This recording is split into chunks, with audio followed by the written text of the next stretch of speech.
My name is Evelyn Carter, and I am 10 years old and I attend Springfield Elementary School, where the hallways always smell like a mix of floor wax and overcooked tater tots from the cafeteria. To most people, I probably look like just another fourth grader with untied shoelaces and a backpack that is far too heavy for my small frame.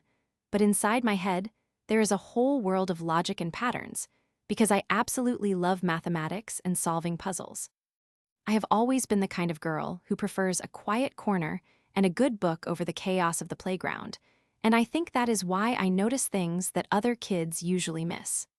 I live in a world of rules and fair play, or at least I thought I did, until I entered the classroom of Mrs. Gable for fourth grade math. Mrs. Gable is a woman who wears long, flowery skirts that swish when she walks, and she always has a heavy wooden cross necklace dangling from her neck, which she clutches whenever she is stressed or angry. She thinks she is the most righteous person in the entire school district, and she talks about her faith like it is a shield that makes her better than everyone else. She has this way of looking at people she does not like as if they are a stain on her clean white carpet, and unfortunately for me, I became that stain very early in the school year. I am Jewish, and while I do not go around shouting it from the rooftops, I wear a small Star of David necklace that my grandmother gave me for my birthday. The first time Mrs. Gable saw it, her eyes narrowed, and she gave me a look that made my stomach do a nervous flip, and from that moment on I knew I was in for a long year. But the real problem was not just Mrs. Gable herself, it was her favorite student, a boy named Marcus, who was the biggest bully in the fourth grade. Marcus is loud and mean, and he thinks that because his father is a wealthy booster for the high school football team, he can do whatever he wants to whoever he wants. He spent his days tripping kids in the hallway and stealing lunch money and making fun of anyone who was different, but in Mrs. Gable's eyes Marcus was a perfect little angel who could do no wrong. She called him a leader and a light in the world, which was hilarious to me, because the only thing Marcus led was a pack of other mean kids into the bathroom to soak people's backpacks in the sink. The situation was a nightmare, because Mrs. Gable decided that since I was so good at math, I should be the one to tutor Marcus and help him with his assignments every single day. She forced us to sit together at a small table in the back of the room where Marcus would whisper the most horrible things to me, while Mrs. Gable sat at her desk smiling and nodding as if we were having a lovely conversation about long division. Marcus would call me names and tell me that I did not belong in this school, and whenever I tried to tell him to stop, or if I stood up for myself, he would immediately change his tone and act like I was the one attacking him. He was a master of acting like a victim the second a teacher looked his way, and Mrs. Gable fell for it every single time, or more likely, she just wanted an excuse to punish me.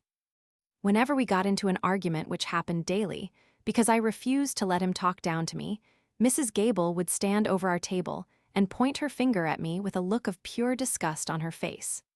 She would tell me that I had a dark spirit and that I was acting like a little devil, and she would say it loud enough for the whole class to hear. Being called the devil by your teacher when you are only 10 years old is a very strange and heavy thing to carry around, especially when you know you are just trying to survive the day. I tried to solve the problem the way my parents taught me, by being the bigger person and ignoring the insults, but Marcus only got bolder when he realized Mrs. Gable would always protect him. I tried to talk to the school guidance counselor about the bullying, but Marcus had already charmed her too, and Mrs. Gable had written so many bad reports about my attitude that the counselor thought I was the one causing all the trouble. My grades were perfect, but my reputation was being shredded by a woman who thought her religion gave her the right to judge my soul. The turning point happened on a Tuesday during our physical education class, which is usually held out on the blacktop behind the school building. I had a heavy plaster cast on my left arm because I had fallen off the monkey bars a few weeks earlier, and it was itchy and uncomfortable and made me feel even more vulnerable than usual. Marcus decided that today was the day he was going to see how far he could push me before I snapped. While we were supposed to be running laps around the field, Marcus kept coming up behind me and clipping my heels so that I would stumble and almost fall on my face. The physical education teacher was busy talking to some other kids and did not see what was happening, so Marcus just kept doing it over and over again while laughing under his breath. He started calling me the devil again because he knew how much it upset me when Mrs. Gable said it, and then he pushed me hard from behind. I went flying forward and landed hard on the gravelly asphalt, and I felt a sharp pain shoot through my injured arm as I hit the ground. I sat there for a second feeling the sting of the scrapes on my knees and the throbbing in my cast, and something inside of me just broke. I did not feel like a quiet girl who liked puzzles anymore. I felt like a volcano that was finally erupting. I scrambled to my feet, and I did not even think about the consequences as I swung my heavy plaster cast like a club at Marcus's shoulder. I wanted him to feel the pain he had been causing me for months, and I wanted him to know that I was not a punching bag. I did not manage to hit him very hard because the physical education teacher finally noticed and came running over to grab my arms, but the damage was done. I had fought back, and in the world of Springfield Elementary, that made me the aggressor. Mrs. Gable was absolutely delighted by the news of the fight, and she used it as ultimate proof that her assessment of me was correct. She sat me down in the principal's office and told my parents right in front of me that I was a lost cause and that I had the devil inside of me and that I needed to be watched carefully before I hurt someone else. My parents tried to defend me, but Mrs. Gable was the teacher of the year and had a spotless record, while I was now the girl who attacked a classmate with a broken arm.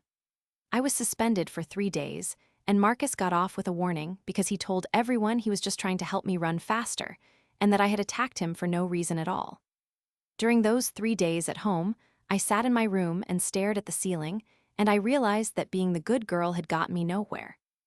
If Mrs. Gable wanted me to be the devil, then I was going to be the most calculated and efficient devil she had ever encountered. I am a girl of patterns and logic, and I realized that the best way to get revenge was not through physical violence, but through the very things Mrs. Gable feared the most. I knew she was terrified of anything that she considered unholy or occult, because she spent half of every math class complaining about how the world was losing its way and falling into darkness. She hated things like horoscopes and fortune tellers and anything that did not fit into her narrow view of the world. So I sat down at my father's computer and I started a list. I spent hours searching for every single website I could find that offered psychic readings or tarot card predictions or medium services to talk to the dead. I looked for newsletters about astrology and spell casting and ancient rituals, and I compiled a massive spreadsheet of every service that had a sign-up box for email updates.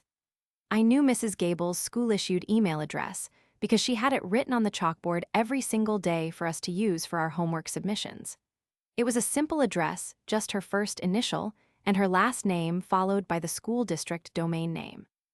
After the dust from the gym incident had settled and I returned to school, I acted like a completely changed person. I was quiet and submissive, and I apologized to Mrs. Gable with tears in my eyes, telling her that I had been doing a lot of thinking and that I wanted to be a better person. She looked at me with a smug sense of victory and told me that she was glad the light was finally reaching me, but I could see the coldness in her eyes that told me she still hated me. I started my plan that night. Every evening after my homework was finished, I would log onto the computer and sign Mrs. Gable up for 20 new websites. I used her real name and her school email, and I checked every single box for daily notifications and breaking news alerts. I signed her up for the Daily Zodiac and the Crystal Ball Weekly and the Necromancer's Monthly Digest. I found websites that claimed they could cast love spells and websites that offered to read your palms through a digital photograph. I even found a few sites that sent out daily quotes from famous occultists and philosophers that I knew would make her head spin. Within a week, her inbox must have been a chaotic mess of everything she considered to be evil and demonic. But that was only the first part of my plan, because a true revenge story needs a secondary layer of strategy. I was still forced to tutor Marcus in math every afternoon because Mrs. Gable wanted to keep an eye on me and make sure I was being a good influence on her favorite student. Instead of being angry, I leaned into the role, and I started being the sweetest tutor anyone could imagine. I would bring Marcus little snacks and tell him how smart he was, but while I was doing that, I was systematically destroying his understanding of mathematics. Marcus was not very bright to begin with, so he trusted whatever I told him as long as I said it with a smile. When we were working on fractions, I would explain the rules in a way that sounded logical but was completely wrong. I told him that when you add fractions, you just add the top numbers and the bottom numbers together, and that the bigger the denominator was, the bigger the number actually was. I taught him that, when you multiply by a decimal, the number always gets bigger, and I gave him fake shortcuts for long division that made sense for the first 2 steps, but resulted in a total disaster of an answer. Marcus would scribble down everything I told him, and he would turn in his work with a look of total confidence, while I sat next to him looking like a helpful little angel. Mrs. Gable would walk by and pat Marcus on the head, and then give me a wary look, but she couldn't find anything wrong with my behavior. I was being helpful, and I was being kind, and I was following all the rules. Meanwhile, she was starting to look more and more haggard every single day. I would watch her sit at her desk during our independent study time, and her face would turn bright red as she clicked through her emails. She would mutter under her breath about the forces of darkness trying to infiltrate the school system, and she would frantically hit the delete button over and over again. One morning, she even had to call the school's information technology department because her inbox was so flooded with psychic newsletters that she had missed an important message from the principal. I sat at my desk and practiced my best innocent face while the information technology guy stood there scratching his head and telling her that he didn't know how she had ended up on so many lists, but that she must have clicked on something she shouldn't have. Mrs. Gable started screaming that she would never click on such filth and that it was a spiritual attack on her character. The more she panicked, the more I signed her up for. I found international sites in different languages, so she would get emails in French and Spanish and German about tarot readings and celestial alignments. I found sites that sent out heavy graphics of pentagrams and ancient runes, which I knew would make her feel like her computer was actually possessed. Her nerves were becoming frayed, and she started snapping at everyone, not just me. She was losing her cool, and her Teacher of the Year persona was starting to crack. At the same time, Marcus's math grades were absolutely plummeting. Because I was teaching him the wrong rules for everything, he was failing every single quiz and test that Mrs. Gable gave him. She couldn't understand what was happening because she saw me sitting there helping him every day. She started to get frustrated with him, and for the first time, she wasn't treating him like a golden boy. She would yell at him for getting simple addition of fractions wrong, and Marcus would get angry and defensive and say that he was doing exactly what I told him to do. When she would look at me for an explanation, I would just look down at my shoes and say in a very quiet voice that I was trying my hardest, but that Marcus seemed to have a really difficult time remembering the rules we practiced. I would pretend to be sad that he wasn't learning, and I would offer to stay even longer after school to help him, which made Mrs. Gable feel like I was the one putting in all the effort, while Marcus was being lazy. The dynamic in the classroom shifted completely. Mrs. Gable was constantly distracted by her email crisis, and she was becoming more and more resentful of Marcus's failure to improve. Marcus was becoming more and more frustrated because he was actually trying for once, but everything he did came out wrong. I was the only one who was happy, and I was performing better than ever. I started leaving little things on Mrs. Gable's desk, like a single shiny black stone or a piece of paper with a strange geometric shape drawn on it.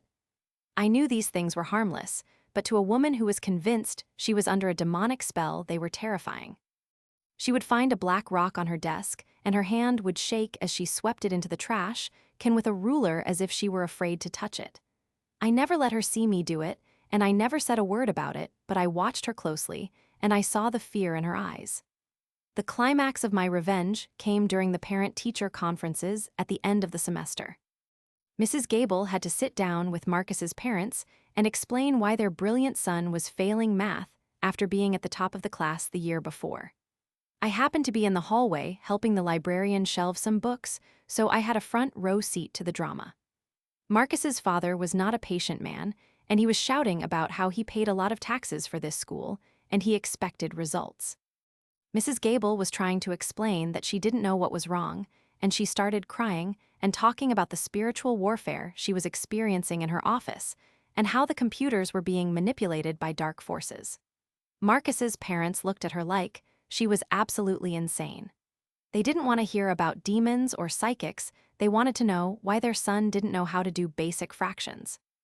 When the principal got involved and looked at Mrs. Gable's school email, he was shocked by the thousands of occult and psychic messages in her archives. Even though he didn't believe in demons, he did believe that Mrs. Gable was spending all her time looking at weird websites instead of teaching the students. He told her that it looked very unprofessional and that there would have to be an investigation into her internet usage. Mrs. Gable tried to blame me, of course, but I was a 10-year-old girl with a perfect record and no history of computer expertise in her eyes.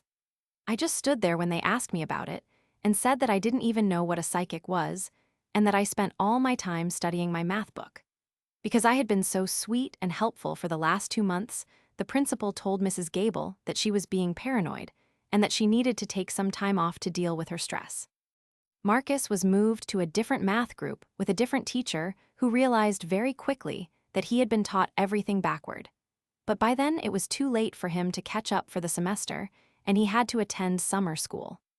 Mrs. Gable didn't come back after the winter break because the school board decided that her obsession with spiritual attacks was making her unfit to lead a classroom of young children. They put in new email protocols for all the teachers, which made it harder for them to receive outside mail, but the damage was already done.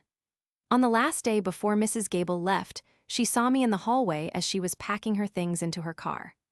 I walked up to her and gave her the biggest and brightest smile I could muster, and I told her that I hoped she found peace in her new journey. She looked at me with a look of pure terror, because for a split second I let the sweetness drop, and she saw the cold logic in my eyes. She knew it was me, but she could never prove it, and no one would ever believe her. Now I am in the 5th grade, and things are much better at Springfield Elementary. The new math teacher is a man named Mr. Henderson who loves puzzles just as much as I do, and he doesn't care what necklace I wear or what my religion is. Marcus still tries to be a bully sometimes, but without Mrs. Gable there to protect him, he gets caught and punished just like everyone else. I still have my Star of David necklace, and I still love math, but I learned something very important in the 4th grade. I learned that being, the devil, isn't about being evil, it is about being smart enough to use someone's own fears against them. I learned that patterns are not just for numbers, they are for people too. Whenever I see a psychic advertisement or a tarot card reading in a magazine, I just smile to myself and think of Mrs. Gable and her flooded inbox, and I feel a wonderful sense of calm. I am not a dark spirit, and I am not a lost cause, but I am definitely someone you do not want to underestimate. My revenge was silent, and it was clean, and it was perfectly calculated, which is exactly how a math lover like me prefers things to be. The school is a much quieter place now, and every time I walk past the classroom that used to be Mrs. Gable's, I think about how easy it was to prove her right by being exactly the kind of clever adversary she was always looking for. I am Evelyn Carter, and I am 10 years old, and I have realized that the best way to deal with a bully is to be the one who controls the variables in the equation. My life is back to normal now, but I will always keep my list of websites tucked away in the back of my mind, just in case I ever encounter another person who thinks they can judge my soul without knowing my mind first. The world is full of patterns, and I have finally figured out how to make them work for me instead of against me. I suppose you could say that I am the master of my own little world now, and it feels better than any gold star or teacher's praise ever could. I am the girl who stood up for herself, and I am the girl who won, and that is a story I will keep with me forever. Every time I see Marcus struggling with his multiplication tables, I feel a little pinch of pride, because I know I was the one who showed him that his actions have consequences. And every time I hear someone talk about spiritual warfare, I just have to laugh, because I know that the real war is fought with keyboards and cleverness, and a very long list of psychic newsletters. I have moved on to bigger and better things, but the memory of that 4th grade math class stays with me as a reminder that even a 10-year-old can change the world if she is determined enough. My grades are still perfect, and my conscience is clear, because I did not start the fight, but I certainly finished it. Springfield Elementary is just a school, but for me, it was the place where I learned that logic and revenge can be a very powerful combination when you are pushed too far by people who think they are untouchable. I am happy, and I am free, and I am no longer anyone's victim, which is the greatest victory of all. Sometimes I wonder if Mrs. Gable is still hitting the delete button on her emails, wherever she is now, and the thought makes me want to start a whole new spreadsheet of sign-ups just for the fun of it, but I have homework to do, and puzzles to solve, and a future to build for myself. I am Evelyn Carter, and I am exactly who I was meant to be, and no one can ever take that away from me again.